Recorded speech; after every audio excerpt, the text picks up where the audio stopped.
प्रेक्षकांनो, ठरलं तर मग या मालिकेमध्ये ही प्रिया म्हणजे खोटी तन्वी घरभर उड्या मारत असते. मला तिखट लागलं. पूर्णाजी म्हणतात पाणी द्या तिला रे, पाणी द्या. काय अवस्था केली आहे तिची. पूर्णाजी खूप ओरडल्यात सायलीवर. मी परत सांगितलं होतं की तन्वीच्या बाबतीत कुठलीही चूक होता कामा नये. काय अवस्था करून ठेवली आहे. तिच्या डोळ्याला लागलेल्या धारा सुद्धा थांबत नाहीयेत. काय ग, याला जबाबदार तू नाही तर दुसरं कोण आहे. कल्पनाताई म्हणतात अहो सायली असं मुद्दामून का करेल. नाही, चुकून असं काही झालं असेल तर. आता पूर्णाजी म्हणतात चुकून. अगं चुकून आहे का हे कल्पना. तन्वीला वाढलेली भाजी मी चाखून बघितली आहे.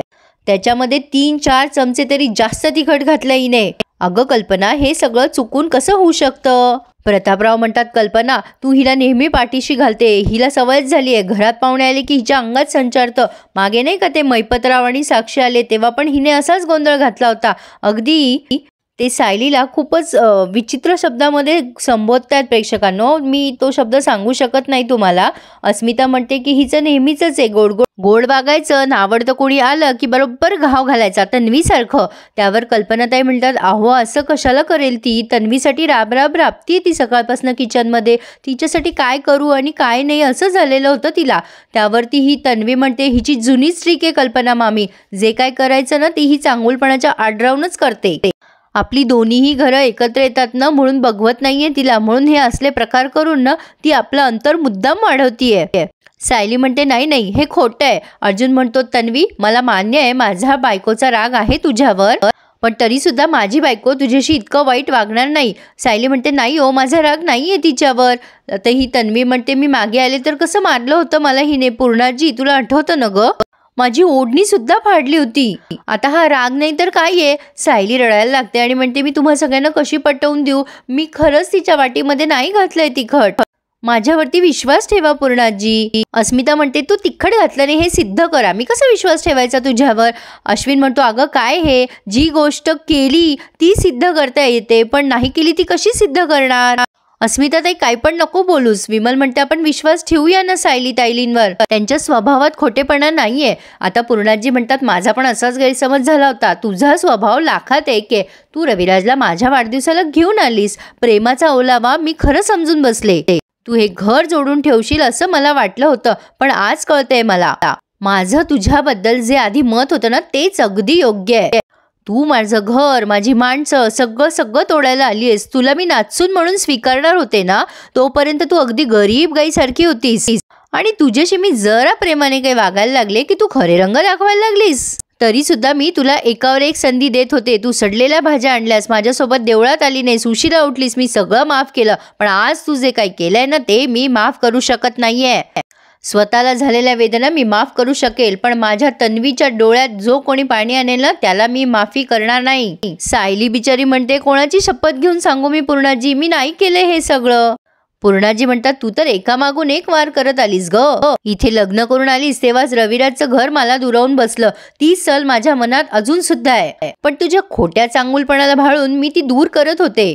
कल्पनाताई म्हणतात नाही हो सायली खोटारडी नाहीये, तुम्ही जरा तरी विचार करा. प्रतापराव म्हणतात कल्पना आता पुन्हा तन्वीला तिने हे सगळं वागलीये तन्वीशी ते आपण पाठीशी घालायचं का. लगेच ही तन्वी म्हणते हो मग तर ही नेहमी माझ्याशी अशीच वागत राहणार. पूर्णाजी म्हणतात नाही वागणार ती अशी आता तुझ्याशी. ती अशी बेबंद वागायला लागली ना कारण या घरात मी तिला सुनेचा मान द्यायला लागले ना म्हणून. ही गोष्ट विसरतीये. तन्वी आणि रविराज माझा स्वाभिमान आहे. त्यांना दुखावणं म्हणजे माझा स्वाभिमान दुखावण्यासारखं आहे. झालं अर्जुनच्या मनासारखं. आता या पूर्णाजी म्हणतात माझ्या तन्वीचा छळ करणं म्हणजे गुन्हा नाही पाप आहे. या पापाची शिक्षा मी या मुलीला देणारच. अर्जुन साळसूदपणाचा आव आणतो आणि म्हणतो पूर्णाजी तू हिला काय शिक्षा देणार. त्यावर पूर्णाजी म्हणतात हिने सिद्ध केलंय ही या घरची सून होण्याच्या लायकीची नाहीये. ही सुभेदाराच्या घराला लागलेला कलंक आहे. हे ऐकूनच आता सगळ्यांचे चेहरे ब्लॅक अँड व्हाईट झालेले दाखवलेत त्यांनी. मी या दोघांचं लग्न स्वीकारण्याचा प्रयत्न केला ही माझी चूक आहे. ही अर्जुनची बायको असली तरी माझी कोणीही लागत नाही. झालं अर्जुनला हेच ऐकायचं होतं आणि त्याने जे काही आज केलंय ते सफल झालंय असं त्याला वाटतंय. पूर्णाजी म्हणतात यापुढे या घरामध्ये माझ्या नाचुनेचा मान या मुलीला कधीही मिळणार नाही. मी हिचं तोंड सुद्धा आता बघू इच्छित नाहीये. कधीही नाही असं त्यांनी डबल म्हटलंय आणि पुन्हा निघून गेल्यात त्यांच्या खोलीत. आणि आता बिचारी सायली रडायला लागली आहे. प्रतापराव म्हणतात छे, सुखाने खाणार होतो 2 घास पण तेही मिळाले नाही. हे बघ कल्पना, डोक्यावर बसू नकोस या पोरीला आणखीन, हे वाढतच जाणार आहे हिचं वागणं. जोतो येतोय आणि सायलीला टोमणे मारून जातोय. आता राहिली सायली ही तन्वी, ती कसर पूर्ण करते. तू किती आतल्या गाठीची आहेस ना, हे आश्रमात सगळ्यांना माहीतच होतं ग, पण हळूहळू आता या घरातही सगळ्यांना कळेल. पण एक गोष्ट नीट लक्षात ठेव सायली, तू किती जरी प्रयत्न केला ना तरी मला माझ्या पूर्णाजीपासून तू तोडू शकत नाहीस. आता हे ऐकून मात्र अर्जुनला राग आलाय की ही कोण आहे माझ्या बायकोला ऐकवणारी. मग कशाला नसता उपद्व्याप केला. आता ही असे टोमणे मारून निघून जातीये. अस्मिता अगं थांब तन्वी करतीये, पण आता अस्मिता पण तिच्या खोलीत निघून गेली आहे. अर्जुन मनात म्हणतोय सॉरी मिस सायली, मला तुम्हाला हे सगळं ऐकवावं लागलं आणि ही स्टुपिड तन्वी सुद्धा माझ्यामुळे तुम्हाला ऐकवून गेली. पूर्णाजी आज जे काही बोलली ना ते करायला मला हे करावं लागलं. तुम्ही या घराची सून म्हणून एक्सेप्टेड नसतं, हेच आपलं फ्युचर आहे, तुम्ही समजू शकाल मला, असं तो विचार करतोय मनामध्ये.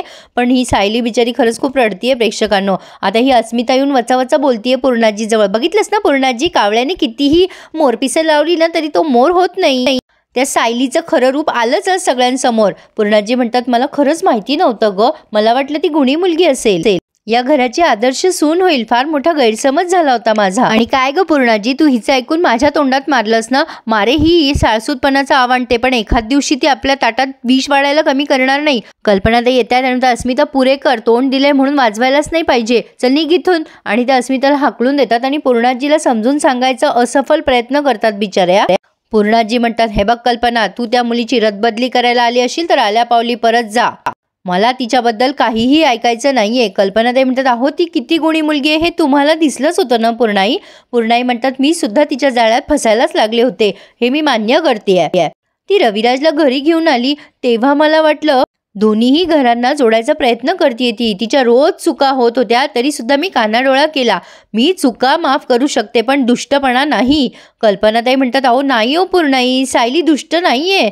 पूर्णाई म्हणतात अगं दुष्टच नाही, आतल्या गाठीची आहे ती, आणि तिच्या चेहऱ्यावर एक आणि मनात एक असतं. आता हे सगळं अशा माणसांना स्वतःपासून दूर ठेवायचं असतं आणि आता मी तेच करणार आहे. कल्पनाताई काही बोलणार तेवढ्या ते असा हात दाखवतात आणि म्हणतात तू जा आता इथून कल्पना, मला थोड्या वेळ शांत राहायचंय. कल्पनाताई बिचाऱ्या आल्या पावली परत जातात. आता इकडे हा नागराज प्रियाला थांबवतो आणि म्हणतो अय हिरोईन, कसा होता तुझा रोमॅन्टिक लंच, कुठे चालली, कुठे तुझी गाडी. आता ही फोक्या हाणते अहो अर्जुनने किती आग्रह केला मला विचारूच नका.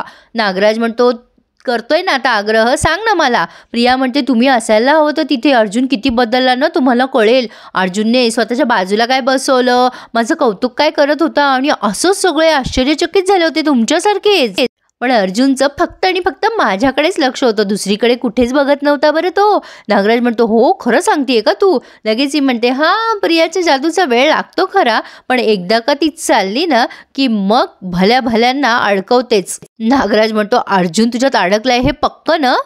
प्रिया म्हणते हो म्हणजे काय, म्हातारी तर आहेच माझ्या प्रेमात आधीपासून, तुम्ही आता फक्त बघाच सायलीचा पत्ता कसा कट होतो ते.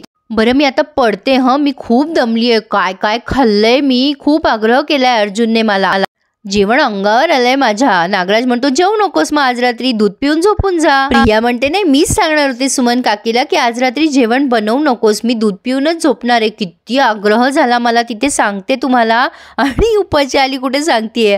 असो पण आता इकडे सायली मॅडम मात्र सारख्या रडतायत, डोळ्यांना धारा चालू आहेत. अर्जुन म्हणतो तुम्ही रडू नका हो मिस सायली, पण आता इकडे याच्या हाताची आग होत असते. सायली म्हणते मला कळत नाहीये सर असं कसं झालं, मी नाही टाकले प्रियाच्या वाटीत तिखट, मी कोणाची शपथ घेऊन सांगू. अर्जुन म्हणतो नका कोणाची शपथ घेऊ, ठीक आहे तुम्ही ते रडणं थांबवा बरं. आता सायली म्हणते सर प्रियाचा आदर आतिथ्य करण्यामध्ये माझी कमी राहिली तर पूर्णाजीला आवडणार नाही. प्रियाच्या आवडीनिवडीनुसार मी ताट वाढलं होतं तेही वेगळं, तुम्ही बघितलं ना सर. अर्जुन म्हणतो हो मी बघितलं होतं, तुमचे सगळे एफर्ट मी पाहिले, पण मी विमलला तुम्हाला कॉफी करायला सांगू का. सायली म्हणते मला नकोय कॉफी. अर्जुन म्हणतो काय मिसेस सायली, अहो तुम्हीच नेहमी म्हणता ना वाईटातून काहीतरी चांगलं होतं, सो बिलीव्ह ना त्यातून काहीतरी चांगलं होईल. सायली म्हणते अन्नपूर्णा आजी माझ्याकडनं दुखावल्या गेल्या, यातून काय चांगलं होणार आहे सर. अर्जुन म्हणतो निघालाय आता पूर्णाजी पुन्हा तुम्हाला नाचून म्हणून एक्सेप्ट करणार नाही आणि आपल्या दुसऱ्या लग्नाबद्दल पण विचार कॅन्सल करेल. मग तुम्हाला ते सगळे रिच्युअल्स करावे नाही लागणार ना, ते सुनेचे रिच्युअल्स वगैरे ऑल इन ऑल. एका वर्षाने आपल्याला जेव्हा घटस्फोट घ्यायची वेळ येईल ना तेव्हा ती हसत हसत परमिशन देईल आपल्याला. मग मी माझ्या फॅमिलीसोबत माझ्या घरी, तुम्ही तुमच्या फॅमिलीत तुमच्या आश्रमात. लाईफ कशी छान सॉर्टेड होईल, सगळे आनंदी होतील. सायली म्हणते पण पूर्णाजी दुखावल्या गेल्या ना, त्याचं काय? मी तिखट घातलंच नाही ना, त्यांना असं वाटतंय मी केलंय, त्याचं काय करू मी? अर्जुन डोक्यावर हात मारतो आणि म्हणतो अहो तुम्ही किती वेळेला तोच विचार करणार आहे, तुमची कुठे चूक आहे, होते एखाद्याकडून चूक. मसाल्याच्या डब्यामध्ये गरम तिखट आणि हे मसाला सोबतच आहे. आता तुम्हाला कसं कळेल की तिखट डबल टाकलंय की गरम मसाला टाकलाय, त्यामुळे तुमची चूक नाहीच आहे हो. सायलीला आता जरा चुकल्यासारखं वाटतंय की मी मसाल्याच्या डब्यात कुठली वस्तू कुठे ठेवली, यांना कसं माहिती. आता अर्जुनला पण लक्षात आले की अरे देवा, मी हे कशाला बोलून बसलो. हा लगेच आता फोनवर बोलायचं नाटक करतोय. अरे अच्छा, मला तर एका केसवर डिस्कस करायचं होतं चैतन्यशी. हॅलो चैतन्य, काय करतोयस तू?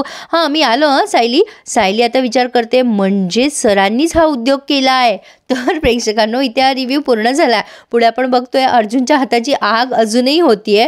तो रात्री उठून खोबऱ्याचं तेल लावायला लागतो, तेव्हा सायली त्याला बरोबर पकडते आणि शब्दाच्या जाळ्यामध्ये अडकवते. काय हो सर, काय त्रास होतोय तुम्हाला? अर्जुन म्हणतो मी हेड मसाज घेतोय. सायली म्हणते हो का? नाही, आपल्या माणसांना दुखवून डोकं दुखत असेल तुमचं आता. अर्जुन म्हणतो हे काय बोलताय तुम्ही? सायली म्हणते मी सगळं बरोबर बोलतेय. तुम्हीच प्रियाला इथे इन्व्हाइट केलं आणि तुम्हीच तिच्या वाटेत तिखट घातलं ना, हे सगळं माझ्यावर शेकावं म्हणून. पण आता सायली अर्जुनला पूर्णाजी समोर उभी करेल का, हे बघणं इंटरेस्टिंग ठरणार आहे. या दोघांचं दुसरं लग्न होणारच आहे प्रेक्षकांनो, पण ते कसं हे इंटरेस्टिंग पद्धतीने हे दाखवणार आहेत. आजचा रिव्ह्यू आवडल्यास प्लीज लाईक करायला आणि प्लीज आपलं चॅनल सबस्क्राईब करायला प्लीज विसरू नका. धन्यवाद.